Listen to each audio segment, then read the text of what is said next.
So, we're going to look at this guy Epicurus. We're going to try to do an awful lot in this one class session that we've got devoted to him, because he is the founder of an entire school of philosophies. Just like Plato, just like Aristotle, who had the Academy and the Lyceum. Epicurus started a philosophy school called the Garden, and his influence is carried on through the modern age. Some of the people that you might run into in pop philosophy or current interest stuff who are talking about materialistic views on things, or how to live in the absence of religion, those sorts of topics are actually just recycling Epicurean ideas. Epicurus had a massive influence in the ancient period, not so much in the medieval period because he was seen as being sort of opposed to faith, opposed to religion. We'll see why in a minute. And then in the modern period he enjoyed a revival, and it's been going on for quite a while. When you hear the word Epicurean and you're thinking in philosophy, don't think of like cooks and food and gourmets, because that's not quite the same thing.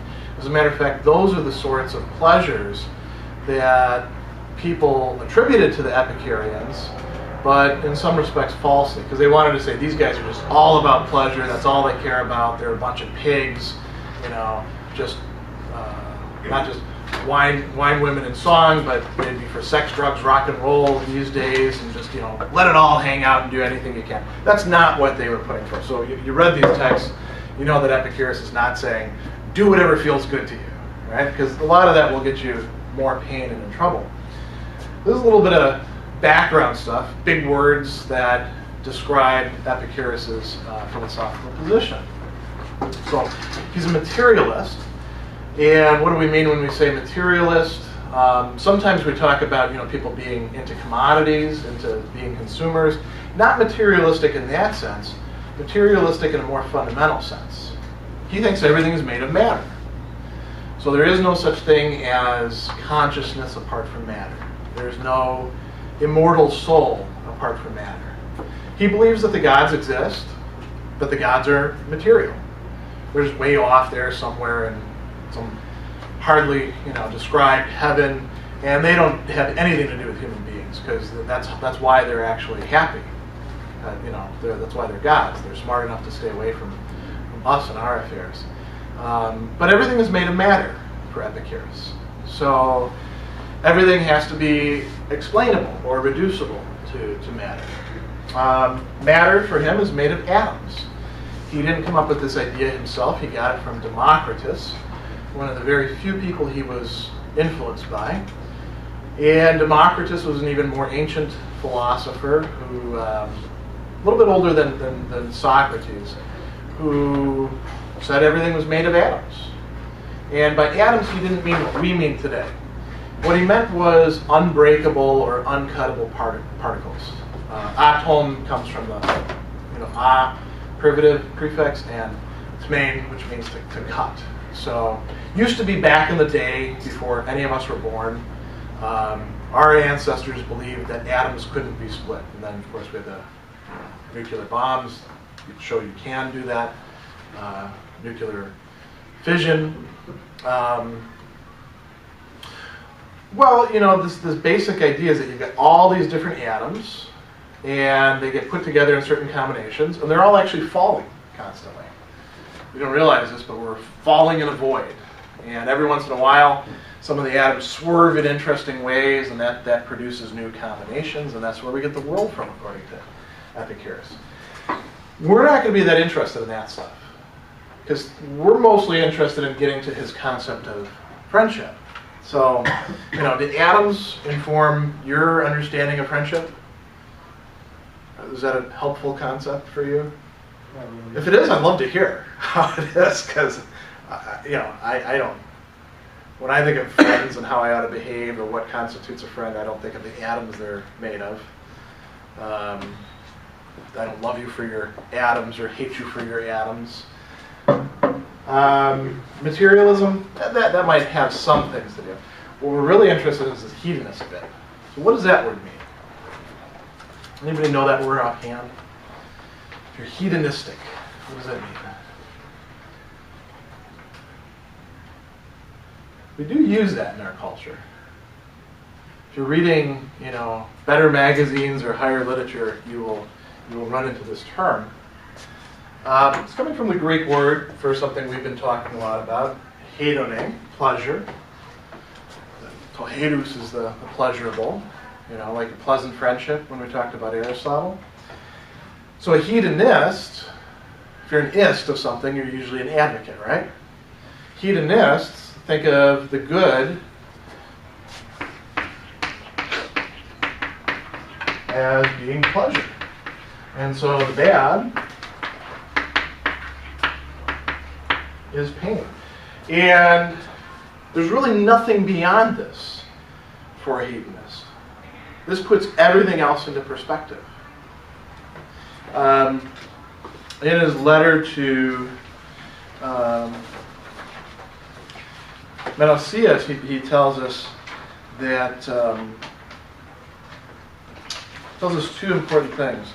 He says, pleasure is the beginning and end of living happily, for we've recognized this is the first good, the good that everything else comes from, insofar as it's good.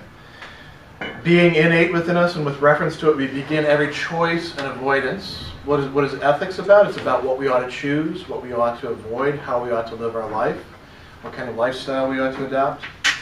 To this we come as if we judged of all good by passion as the standard. Since this is the first good, on this account we don't choose every pleasure. And we'll come back to that in a moment. A little bit later he tells you, we don't mean the pleasures of the debauched man, or those which lie in sensual enjoyment, as some think who are ignorant, and do not entertain our opinions, or else interpret them perversely. The people that are giving us a bad rap. They think that we're just talking about debauched pleasures, purely sensual pleasures. Epicurus has something different in mind. So we'll look at that. But it's important to keep this in perspective. Everything in the last analysis is going to come down to being good in terms of pleasure or being bad in terms of pain. So, you might say, well, what about my love for my grandparents? Well, you like them, don't you? You enjoy them on some level. Or perhaps you enjoy the thought of being a good grandchild and not being a jerk like that other guy over there. That's pleasure. If you feel guilty about not visiting your grandparents or writing them thank you notes, grandparents in your generation sometimes still want thank you notes, and people in your generation and my generation often don't write thank you notes, and then, that causes them pain, and then you feel guilty about that, but you still don't write the thank you note because you're not into that sort of thing. Well, that's all about pain and pleasure. You can reduce everything down to those terms. Now, a little bit more background, not about this stuff. Epicurus starts this school, and he is unusual in antiquity among ancient philosophers in that his ideas don't go in some way back to Socrates. Plato gets his start from Socrates, right? Who's Aristotle's teacher? Plato. So Aristotle in a certain way is tracing back to Socrates. The Cynics, a school that we're not going to study this semester, they trace back to Antisthenes, who was a student of Socrates. Some of the other hedonists, the Cyrenaics, they trace back to Aristippus, who was, by now you know the chorus, a student of Socrates. The Stoics, who we are going to look at because they're a very important philosophical school, they actually sort of are an offshoot of the Cynics in many respects. So they trace back to Socrates, and they trace their whole ideas back to Socrates. Epicurus didn't. Epicurus is sort of standing off on his own and doing something quite different. He takes some ideas from Democritus about the atomism, but he's even different from the other hedonists. So it's kind of interesting to look at him. Unfortunately, we don't have an awful lot by this guy. Anybody remember offhand how much stuff we have? If you read through the the lesson sections. We have 3 letters, which are fairly long, thankfully. The letter to Menoeceus is the shortest of them. And there's principal doctrines, and then one text, which I'm supplying you some quotes from, which was discovered in the Vatican Library. It's a 14th century manuscript called the Vatican Sayings. This guy is one of the most prolific authors in antiquity. He wrote reams and reams and reams of material. We only have 3 letters and 2 sets of sayings, and then a lot of things that people have said about Epicurus and his school. But directly by him, we only have these 5 texts, and they're all short texts.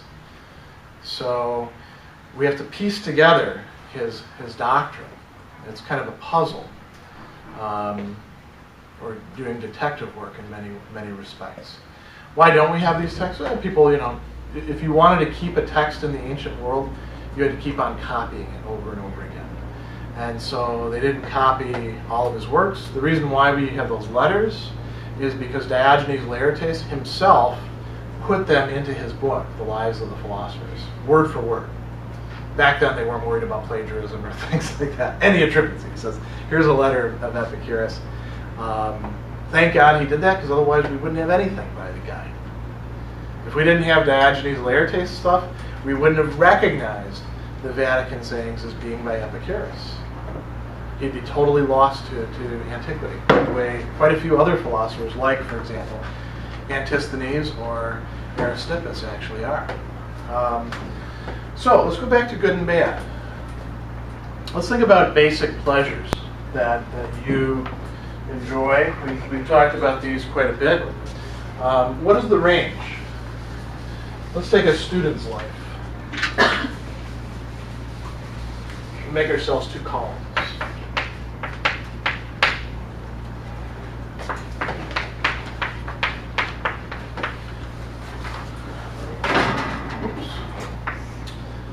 Which would you rather start with, pains or pleasures?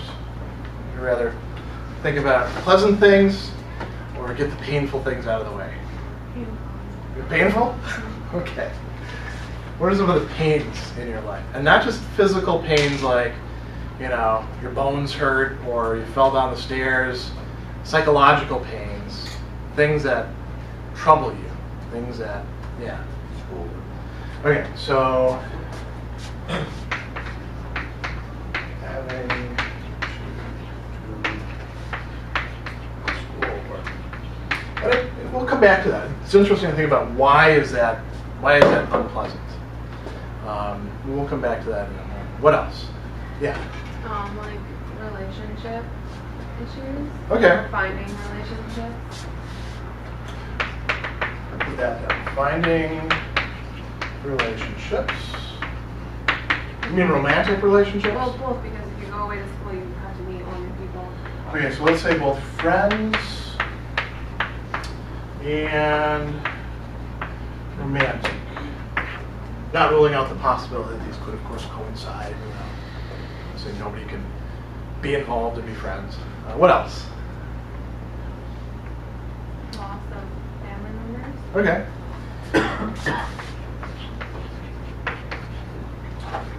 So, right? Death of family, friends. Okay, so these are pretty weighty things that you guys are coming up with. Yeah. Money, unless they're like a loaded marriage. That's a big issue. This is probably enough for right now. Just put money issues, right? Covers a wide scope, doesn't it?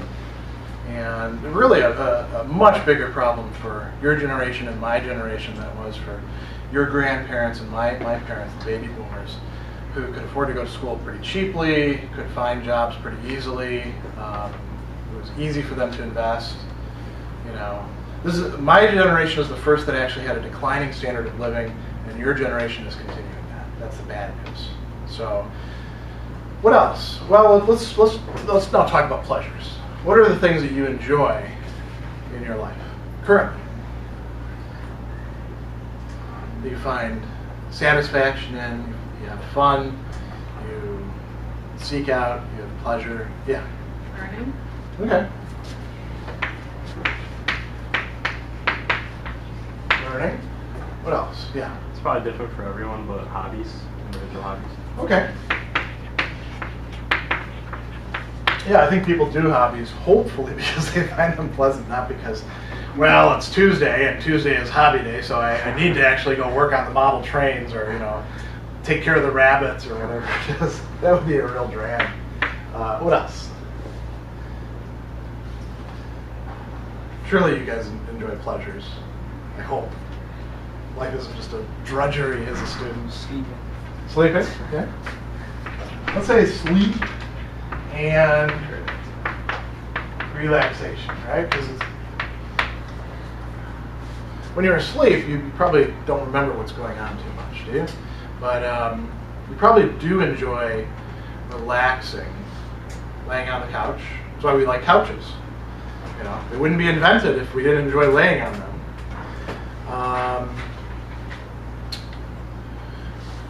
What else? What are other enjoyments you have?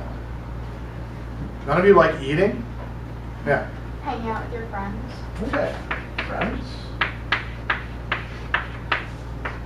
Should I put eating and drinking down? Yes. You guys like to eat and drink?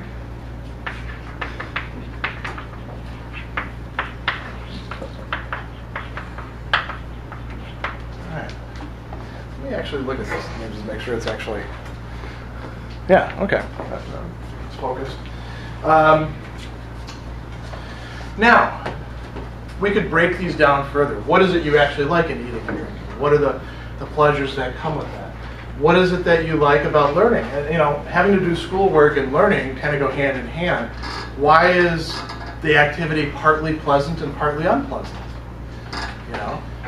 Here's something to think about. If you could learn in the way that you want to, at the time that you want to, sort of on your own schedule, the things that you're particularly interested in, it'd be much more pleasure, right, than pain. I would suspect that part of the reason why, if you are not enjoying all of your classes, that you're not enjoying your classes is that they're at inconvenient times. You got stuck into classes you weren't particularly interested in taking because the registrar put you in there, or your advisor said, well, you need this for your core requirements, that sort of thing. And then that can make it drudgery. Even those classes that you want to major in, there's things that could make the class really boring, aren't there? Teacher who just lectures in a monotone all the time and uses PowerPoint slides incessantly. I don't know if you've had any teachers like that, but you probably will sooner or later. That's no fun. What else makes a class or learning experience painful, unpleasant in your life? Yeah. Where the end goal isn't something you wish to attain.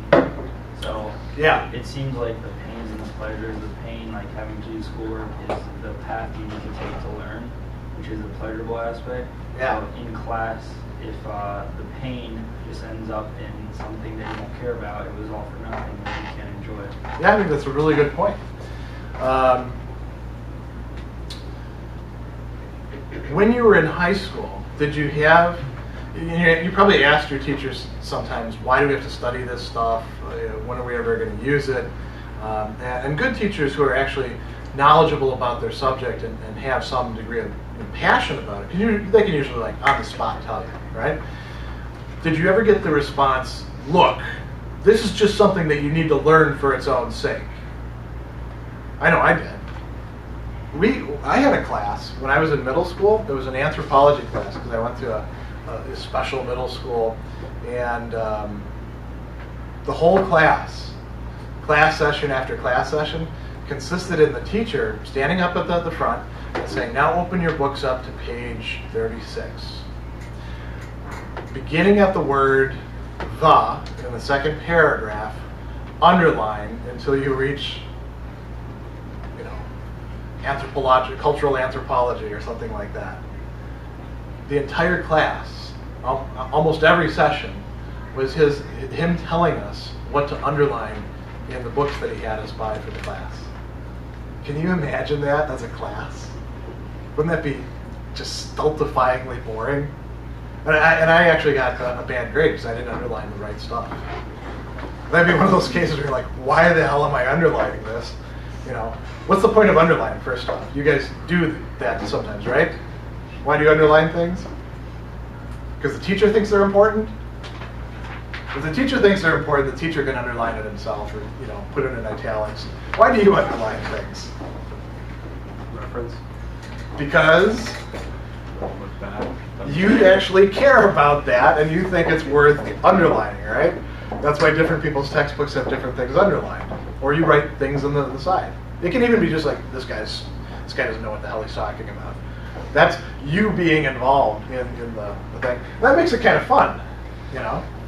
I used to draw in my textbooks all the time. Doodle and, you know, I got in a lot of trouble for that sort of stuff when I was a student. I was actually a very bad student in many respects. It's amazing I'm teaching you guys in the first place. Think about relationships. Now you notice relationships we got in both parts too, right? Finding relationships is kind of a pain sometimes, but that can be kind of fun too, can't it? You know, dating is in some respects trying out a relationship, isn't it? Why else do you go on dates? If you're dating, it's not yet a sure thing that it's actually going to work. If it's a sure thing, you get married, or you know, become monogamous or something like that. Make some sort of commitment to each other. Why is it a pain to go find relationships? This is something I think all of you can relate to. Whether friends or romantic relationships. Why is that not necessarily painful in the sense like, you know, poke yourself in the eye, physical pain, but there are negative feelings that come about. Yeah. Fear of rejection. That's a huge one. We don't like rejection, right? And it happens in a lot of different ways. Even once you're in a relationship, you can feel rejection from the other person, can't you? Turns out that they really didn't like this thing that you were into, and they just said it while you were dating so that you'd like them. Then you feel rejected. A lot of envy is actually about feeling rejected by the other person. And that can happen, you know, not just in romantic relationships, but in friend relationships. Your friend is spending too much time with that person over there. You feel bad about that. But on the other hand, friends can be a great thing in your life, can't they? It really makes your life much more pleasurable, more complete in many ways. Romantic relationships, are they necessary sooner or later for most people's lives? What do you think? Do we need them, or are they just a luxury? Maybe you guys, you know, as Marist College students now, you should really just buckle down and pay attention to your classes and make sure you get the internships that you need. Don't date anybody. As a matter of fact, don't even flirt with anybody, because that's just going to lead to dating, and that's going to be a problem. That's going to distract you from that far-off life goal of, you know, what's going to happen after graduation. Maybe you should leave all that sort of stuff aside. Does that sound good to you? Or would your life be less pleasant without? Let's just think about just flirting, right? Or even forget flirting. Just think about looking at people that you find attractive. If you really wanted to manage your time well, wouldn't you be better off saying, I'm not going to look at anybody attractive. When I see somebody attractive come out in a commercial, I'm going to like do something else. I'm going to think about philosophy or my business marketing class or do some flashcards or something like that. Does it make sense? Have you chosen that sort of life for yourself? I hope not, because not only would you be making yourself miserable, but you would be quite a miserable person to be around. I don't like that in students. Now, you know, if you do want to learn some things, you probably do have to buckle down. You can't just do anything you like. But friends and romantic relationships, we see those as a good thing. They can bring a lot of problems as well, and things that we fear. Hobbies, you have anything over here that's like that? No. Could hobbies turn into a pain? Yeah, you know, if you, what are some people's hobbies, things that you're into? Working out? That's a good hobby to have because then it's actually got some benefits for you. What if you work out and then don't work out for a while? What's that? Then you first start feeling guilty, right? And that's, you know, that's on the negative side.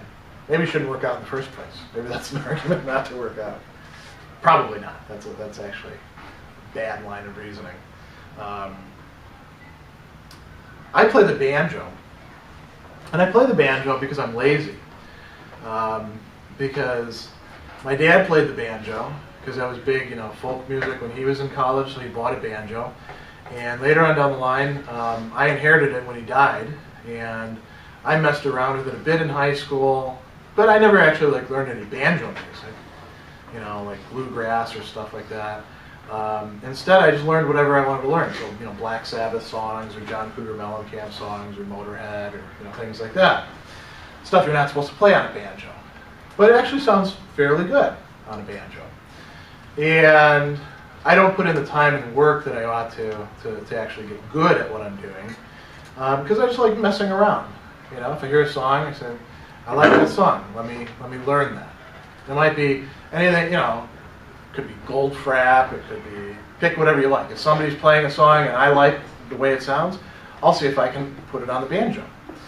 I haven't always done that. I used to play the bass guitar for a long time, and when I was an undergrad, like you guys. Quit playing that in graduate school, and then I picked up the banjo after I became a professor, just to have something to make music with. I enjoy that. My biggest irritant when I play the banjo, and I just cringe when people ask me about this, can you play dueling banjos? You know that song from Deliverance? The dun dun dun dun dun dun dun. No, I can't. And I don't want to learn that, because I'm uninterested in that sort of playing. I shouldn't be. I'd be a better musician if I was interested in that. But it drives me nuts. So my hobby can end up going over here on the other side. And, you know, if I don't put in the time to practice, my fingers get, you know, less nimble, and that can produce pain. If I get too into it, eventually, do any of you play guitar or instruments like that, stringed instruments? What happens to your fingers after a while? You have a very long session. They get sore, yeah. When I played bass, I used to play so much that I actually had to put like pads on my fingers, because you wear away the flesh on your fingers, and if you're playing with your thumb as well. Because those are big, thick strings, you know, very abrasive. So there can be pain involved as well. Death. This is a big one. How many of you have had somebody close to you die during your lifetime? Almost everybody in the class. And guaranteed, everybody in the class, everybody anywhere, anytime, is going to have people close to them die. Because the human mortality rate is 100%, and everybody that you know either will die before you, or you will die before them, or you will die at the same time.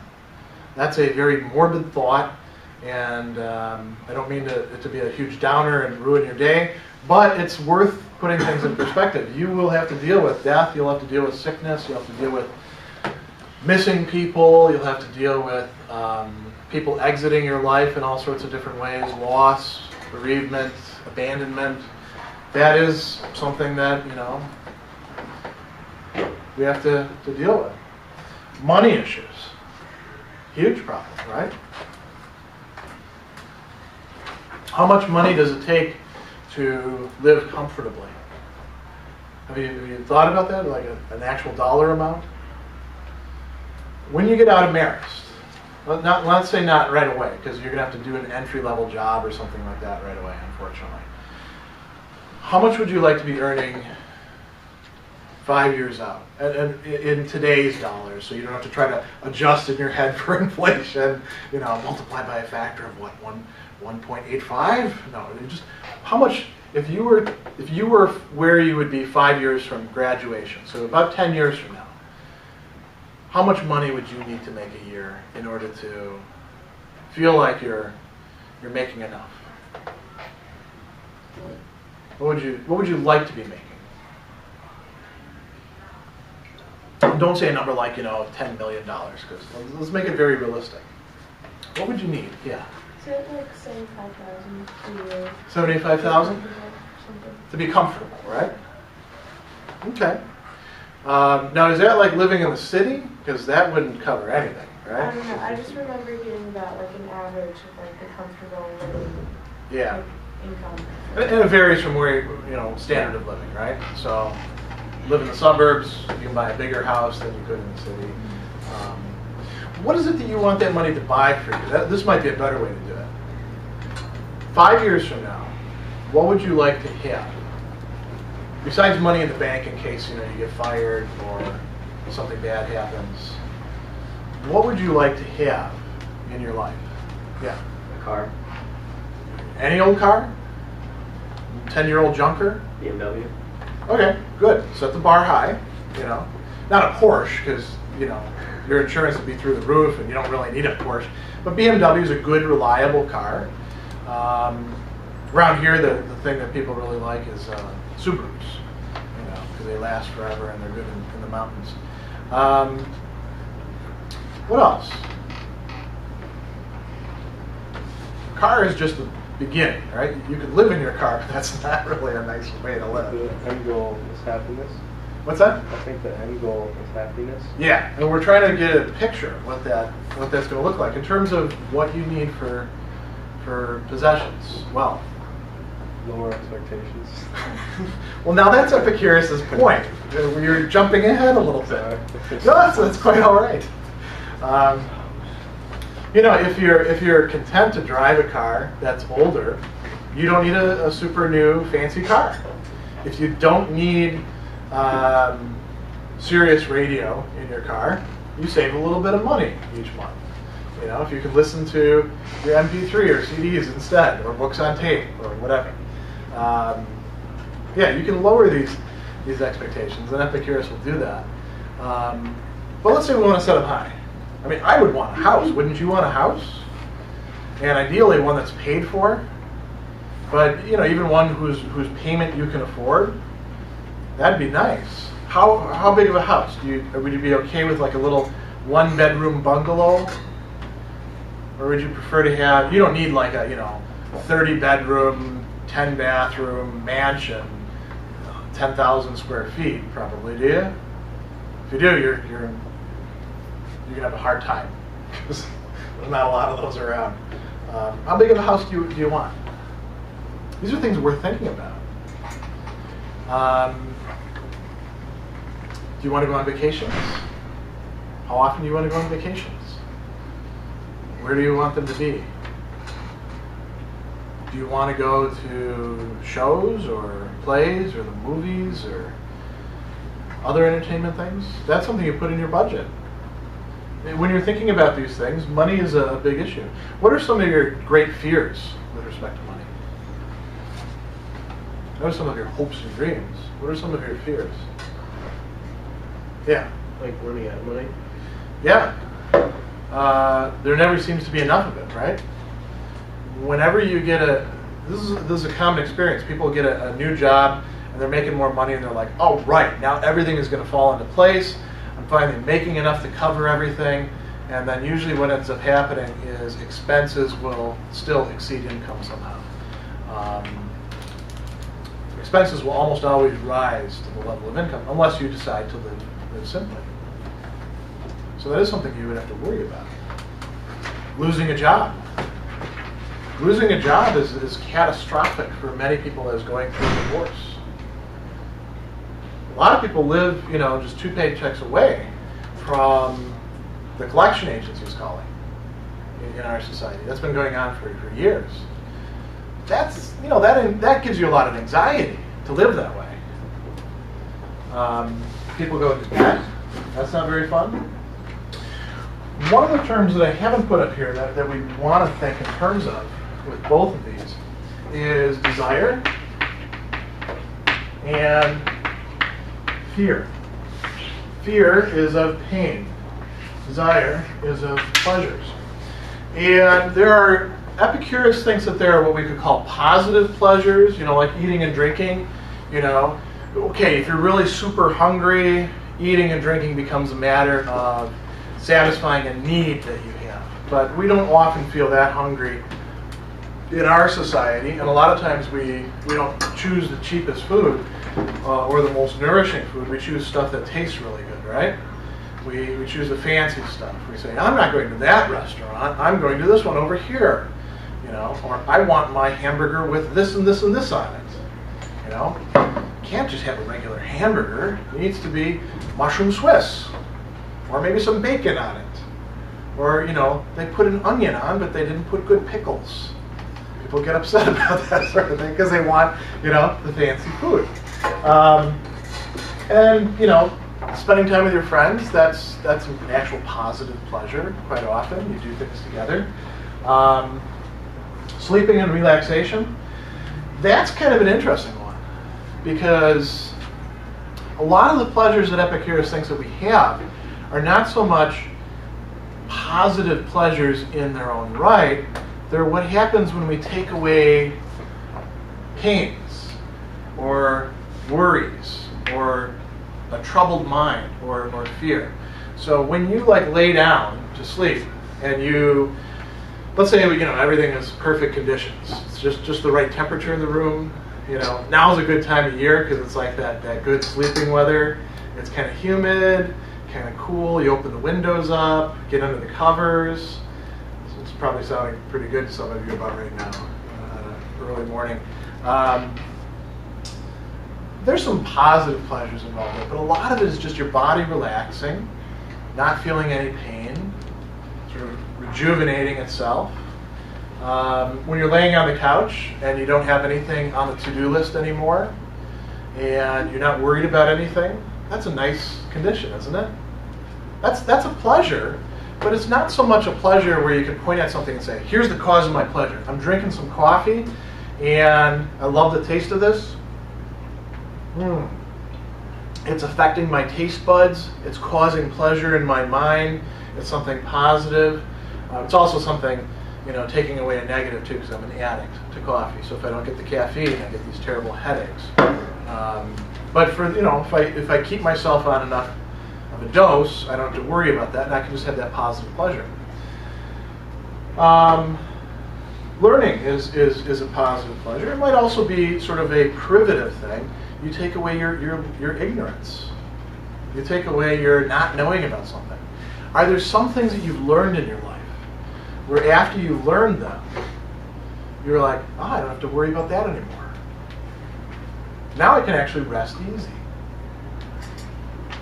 Some of these are things like, learning that you're not in default on a loan, or that you can transfer your credit card balances over here and pay 0% interest for another year, or that your car just needs a cheap part rather than a $1,000 repair, or you don't have cancer.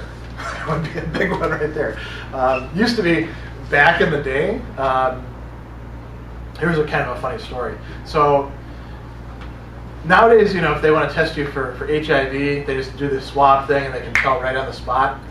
Used to be, back in the day, that if you were just an ordinary person, it took you 2 weeks to get your results. And I remember having to have a test at one time, and then as soon as you have one of those tests, your mind starts running through all sorts of possibilities. Just stuff that's not even rational. And you're like, oh, I hope I don't have it. What would my life be like? Oh my God, this is terrible. And then you got to wait 2 weeks. I was so nervous then I didn't actually have any reason to be, but I was so nervous by the time that I actually went to get my results. I brought my friend along with me to the doctor's office because I was so upset. And then afterwards, finding out, no, you're fine. Wow, I felt elated. I'm on top of the world. I can start planning things again. That's learning something that puts things in perspective. Epicurus, what are the what are the sort of things that he thinks about? He thinks about like death. Are any of you dreading your own death? Hopefully not at your age. If you're kind of morbid, or you think too deeply about things, you might realize that you could die tomorrow. You might wonder whether your life had meaning. You might worry about what's going to happen to your friends and family. You might think about different ways to die and how painful they would be. Like drowning. I really don't want to drown. If I think about it, there's something about like the breathing in the water. I don't like that idea. And you can say, well, don't think about it. But now that I've actually put the idea in your head, you're all stuck, thinking about it, at least for a while, until you think about something else. What about, family and friends? Are you worried about them dying or leaving you behind? What does Epicurus say about death? How can you put that in perspective? Well, for one thing, when you die, there's no you anymore to be bothered about anything. So you may as well not worry about it, because as long as you're alive, it's no longer an issue. And when you die, there's no you to be concerned. Why are some people worried about death? They're afraid of going to the bad place. There's the good. In a lot of religions, there's the good place and there's the bad place. The ancient Greeks had that view too. You could be punished in the underworld, or you could go to the Elysian fields. If you're a bad person and you're actually willing to admit that to yourself, you've done bad things, maybe you're afraid of going to hell. Wouldn't it be a nice thing to know there isn't any hell? Epicurus would say. Then you're not going to worry about that. Your life will be more pleasant because you will not be obsessed with fear. He was also interested in like natural phenomena. Greeks would see lightning, and what did they think that was? They didn't say electrical currents. Yeah, thought it was Zeus throwing thunderbolts, and why is Zeus angry? And they start getting all these trains of thought going and getting afraid of things, being afraid of celestial phenomena, as he says. Well, if you actually learn something about them, then you can say, well, that's not actually Zeus, that's just electricity doing its thing. And if you learn something about statistics, you also realize, unless you're like wearing metal shoes or something like that, you're probably not going to get hit by the lightning. So don't let it bother you.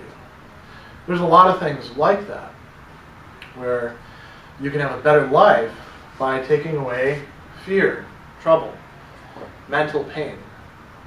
Another one that you guys didn't put up here that I think a lot of people are afraid of, embarrassment. Don't people do a lot of things to avoid embarrassment because they're afraid of it? What are some of the things that we do? Just think about our bodies, for example. What are some of the things that we do with our bodies to avoid the possibility of embarrassment? Commercials play on this here.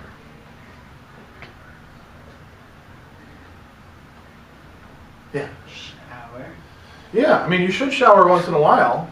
You probably don't need to shower, every day necessarily, unless you sweat a lot, or you're doing a lot of hard work. If you're showering 5 times a day, there's probably something weird going on, Some people get obsessive about these kinds of things. If you let it go a week, now that's probably, grounds for rethinking that decision. What else? What goes in the shower? Yeah. I'm going to see something else. Exercise. Oh yeah. If you're not thin, what else? Thin, muscular, toned. Those are important to be, right? If you're not that, people will make fun of you. It's interesting. One of my in-laws is an actress and lives in LA. And out here in New York, she's like, a really good thin figure. Out in LA, she's not skinny enough. Because they have, these weird standards where they got to be waif thin. Now, if she was in Chicago, she'd be even better, Or if she was in Memphis, she'd probably be too skinny. People might make fun of her for that. What else? What else about our physical stuff? How we dress? Don't wear the wrong things? Or people might look at you weird, and then you'll feel embarrassed. Or they'll, God forbid, they say something about it. Don't you know that that jacket is out of style? Everyone's wearing pinstripe jackets these days. Oh, I didn't know. Forgive me. You know, these are the sort of things people do get obsessed about, especially like in middle school, high school. Hopefully less as we get older. What else? So we have hygiene, appearance. Anything else people might feel a sense of embarrassment about? Yeah. If their beliefs are wrong. Oh yeah. We live in a weird time where many people who have very strongly held beliefs actually conceal them because they don't want to be seen as judgmental by other people because that would embarrass them. And so they don't express themselves. And they don't even know that the person over there actually thinks something similar to them and could have a great conversation with them because everybody keeps their mouth shut. Why don't students like to answer questions in class? Fear of embarrassment. Yeah, embarrassment about what? Over what? Could be about strongly held beliefs, but what else? Yeah. Being wrong. You could be wrong, or it's just not good enough, or the teacher will make fun of you. Yeah. Or like a fear of being judged by everyone around you. Yeah. We're afraid for the content that we have of our beliefs. We're afraid for other people not liking us. We're afraid for appearing ignorant or even not expressing ourselves well. You know, I know the answer, but I'm not quite sure how to put it, and I don't want to look like a fool in front of all these people who I don't know, so I'm not going to say anything. This is a very common student experience. Wouldn't life be more liberated, you know, for you if you didn't have any of those sort of fears? Here's how Epicurus thinks that you can address those sorts of things. And I'm going to make this a very short thing because I want to get to talk about friendship and love and desire. Think about your desires. You desire all sorts of things. Epicurus says, when you're thinking about your desires, you can divide them up into different sorts. Some of your desires are what we call natural, and some of them are empty or vain. And this distinction shows up in a number of different Epicurean texts. In the letter to Menoeceus, the Principal Doctrines, the Vatican Sayings, it shows up over and over and over again. So it's something very important for him. What does he mean by empty or vain? Based on groundless opinion.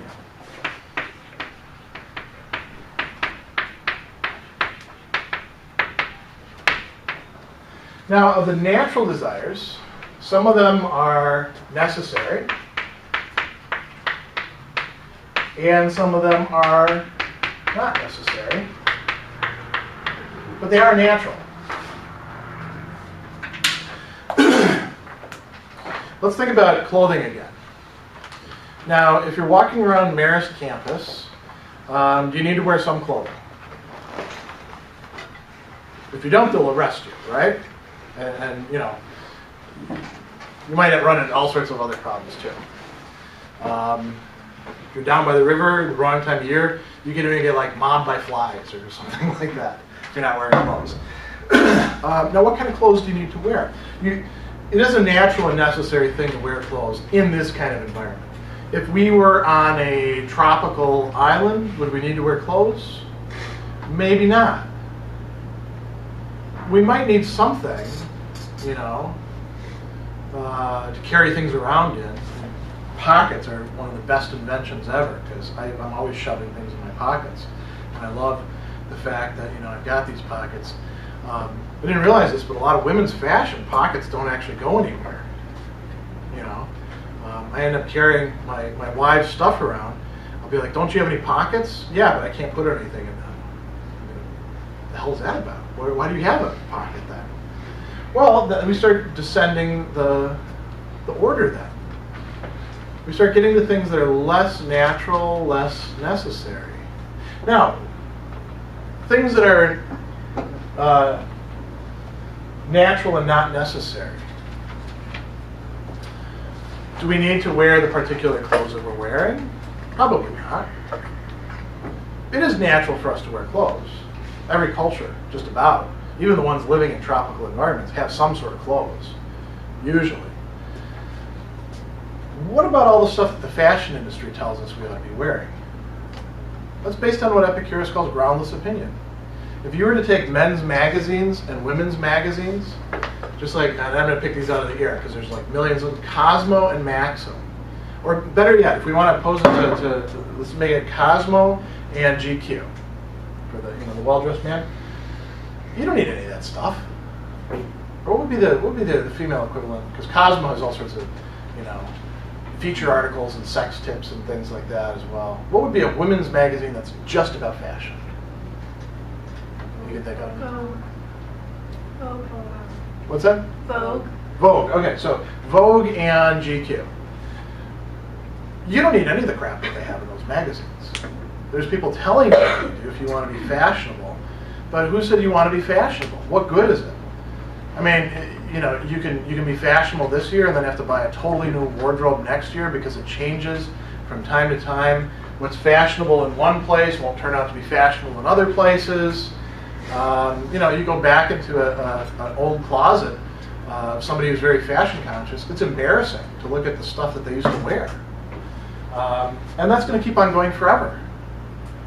That's an industry that appeals to people who, Epicurus would say, are focusing on the sort of things that aren't really going to make them happy.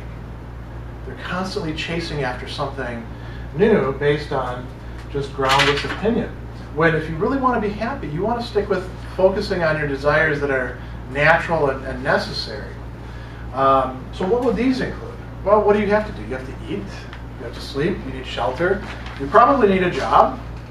Hopefully you have a job that you actually enjoy, you take pleasure in. You remove some of the pains from your life of not having any money or worrying about what's going to happen to me in a month. This is kind of an interesting thing here. When it comes to eating, for example, you need to eat something. If you don't, you're going to die. And, you should eat something that tastes fairly good and is nourishing. Do you need stuff that's fancy? That's got a lot of high, sugar, fat, salt in it? No. You do need some salt. You can't go without salt altogether or you'll die. Sugar does serve some purposes. Fat serves some purposes. You can't go on a no-fat diet either because that's bad for you as well. Bad for your brain, it turns out. But you don't need a ton of it. You certainly don't need as much of it as we put in our diet. And then, do you need to be served it on special china? No. Do you need to make a deal of how environmentally conscious you are and only have it served to you on recycled paper plates? That's equally nuts, according to somebody like Epicurus. You don't need any of that sort of stuff. So if we prune our desires to focus on those that are natural and then the ones that are necessary, and we start trimming this other stuff away from our lives, we're going to be a lot happier. For Epicurus, that meant pretty simple food, hanging out in his garden, not pursuing political office. And I'll tell you something else here's where you might be turned off by Epicurus, literally turned off. He actually says that sex is not a particularly good thing. You want to avoid it if you can. I'm trying to find this great quote that he has. Here we go. Addressing a young man. I understand from you that your natural disposition is too much inclined towards sexual passion, towards what we call love or romance. Follow your inclination as you will, provided that you neither violate the laws, disturb well-established customs, harm any of your neighbors, injure your own body, nor waste your possessions. Doesn't that sound like good advice? You can pursue your sexual desires so long as you don't violate the laws, don't Don't force yourself on anybody. What else do the laws cover? Only consensual things. You don't disturb well-established customs. You don't harm any of your neighbors. That's a good thing, right? Injure your own body. So if your kink is let's come up with something really weird that would be hurting your body. Like the only way that you can actually get off is by somebody hitting you with a 2x4. That's not going to be good, right? That's not going to work for this Epicurean thing. Waste your possessions. That's an interesting one. Waste your possessions. So long as you're not making your life depend on your sex life. Then what does he say after that? That you be not be checked by one or more of these provisos is impossible. For a man never gets any good from sexual passion, and he is fortunate if he does not receive harm. Epicurus thinks that, for the most part, sexual desire falls in the realm of the not necessary or the empty and vain, that it's actually a bad thing for us. The Epicurean tries to live without getting involved sexually. So what do they spend their time doing? They're interested in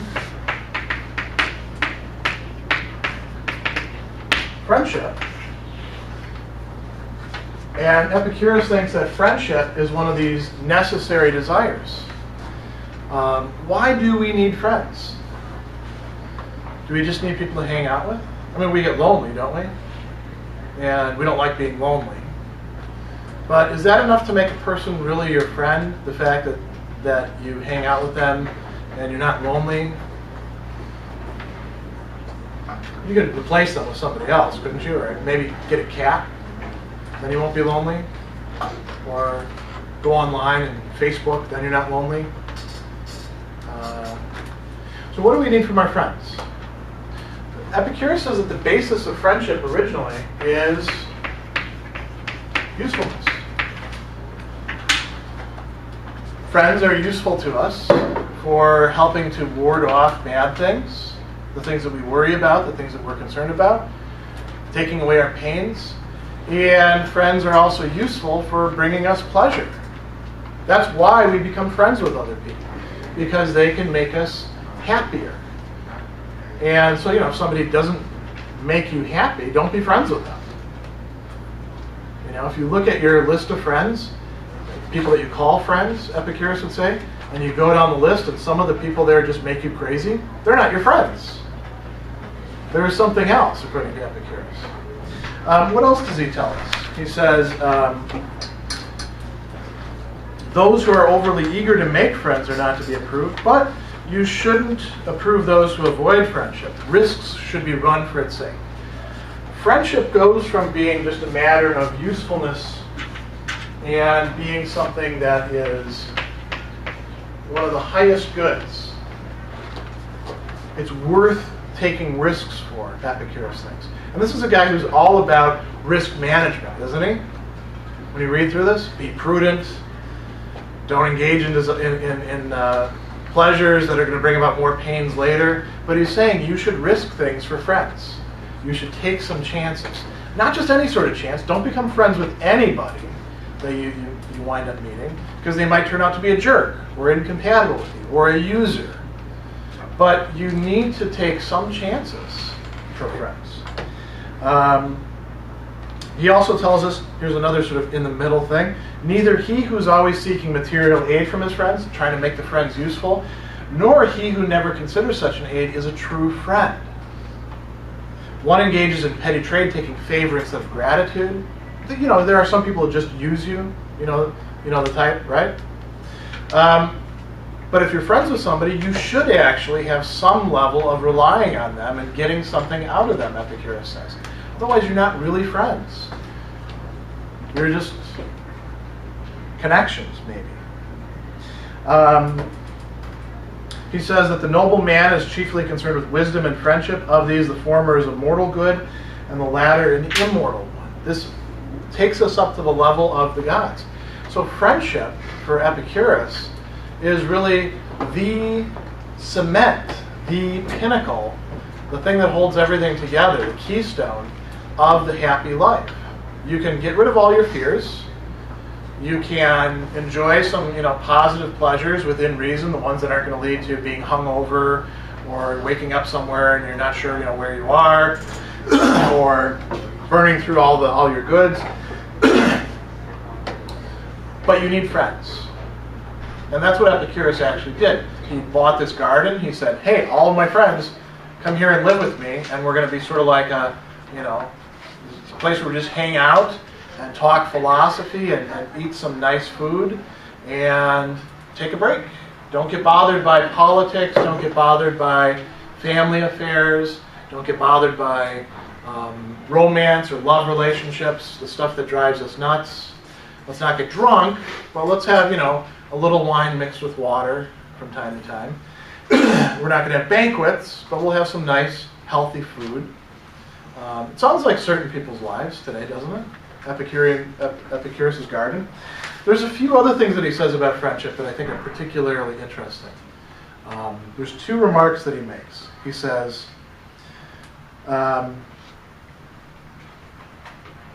wise man feels no more pain when being tortured himself than when his friend is tortured, and will die for him. If he betrays his friend, his whole life will be confounded by distrust and completely upset. Now, that's not just any kind of friend, is it? When we say, I would die for you, we're just watching, I almost just call them the Beverly Hillbillies, but because they strike me as being kind of hillbilly-ish, just in a different way. The Jersey Housewives last night. And it was interesting to watch it. My wife likes that show. It's a guilty pleasure. And there was a couple, and they were talking about that they would die for each other, but they don't really like each other very much. Most of the people on the show don't really like each other very much. That's why people enjoy watching it. Is that the same thing that Epicurus is talking about? Or is it just mere bravado? Something people tell themselves to make themselves feel okay about their friendships. The wise man, he says, feels no more pain when being tortured himself than when his friend is tortured. He identifies so much with his friend that friend's pain is his pain equally. It's not a selfish, you're off over there and I can live without you kind of thing. And if he betrays his friend, his whole life will be confounded by distrust and completely upset. There are certain friendships, Epicurus thinks, that we can rise to the level of where if we were to betray that friendship, our life would sort of lose its meaning. Our character would be so shaken, we wouldn't know who we are. That's an interesting thing to keep in mind. He only makes that one remark like that, but that's something you could draw out of it. The other one, that's at the very high level. Lower level. Are we all perfect people? Whoever is, raise your hand. No takers? There's some things about us that aren't quite as nice. I get impatient very easily. And don't listen to people and interrupt. Even my best friend thinks I interrupt too much. That's a character flaw. All right? If you want to be friends with me, you'd better become reconciled to being interrupted every once in a while. Why haven't I gotten rid of that character flaw? I've actually toned it down. I haven't gotten rid of it. Well, Epicurus actually provides us with an answer to that. He says, we place a high value on our characters as if they were our own possessions. So each one of you have your character, you have your personality, you have your quirks, you have the things that matter to you, your values, right? And you're different from each other. You guys talk about basketball, right? That's something important to you, something you care about. I'm not into basketball, I'm more into football. Some of you don't care about that sort of stuff at all. Some of you are into lacrosse. We can keep on going, further and further and further. Our life experiences are part of our personality too. So we place a high value on our individuality, on our character. Now notice what he says after that. Whether or not we are virtuous and praised by other people. So if we're virtuous, if we're actually good people, if we develop good traits of characters, that's good. And if other people notice that and praise us, that's good too. But we like ourselves, who we are, even if we don't have that. You know, I like myself even though I am a jerk who interrupts way too often. And I know I do it. And I even know that I'm the kind of person who probably is not going to change that, and I'm going to be interrupting people the rest of my life. But I still like the kind of person that I am, and I bet probably you do too. Not the person I am, the person that you are, right? Now, what does he go on and say from that? So too we must regard the characters of those around us if they are our friends. So if we like ourselves, our personalities, even if they're not virtuous, even if other people don't praise us, even if other people say, hey, you're a jerk on occasion, or quit interrupting, or develop a better personality. What about our friends? If I'm friends with you, then Epicurus thinks if I'm really friends with you, if I'm actually going to derive pleasure from your company, I have to come to see your foibles, your nuttiness, your idiosyncrasies of your character as something that I like. Something that doesn't just drive me nuts, that I could, wish I could tear away from you, but something that, like he says, we place a high value on as if they were our own possessions. I should like the fact that my friends are certain types, certain ways. I should cherish them, is what he's suggesting. That's tough to do. Don't other people's quirks drive us nuts? Don't we sometimes feel like maybe I could fix them? They're good, but here's the areas in which they could improve. And we give them a list. You're a jerk this way, you're a jerk this way, here's how I want you to change. Epicurus says we should leave that sort of thing behind. And he's not spelling this out very well, but if you think about it, wanting somebody else who you want to be friends with to change so that they will be more compatible with you, and placing a great emotional investment on your part in that, is probably a recipe for a lot more pain than pleasure, isn't it? Because what's your experience with? Do people often make the sort of changes that you would like them to make in order to be your friends? No. No? I think that's probably going through all of human history. That's part of human nature. So that's where we'll leave off, with these little notions about friendship. So Epicurus has a very interesting theory of friendship.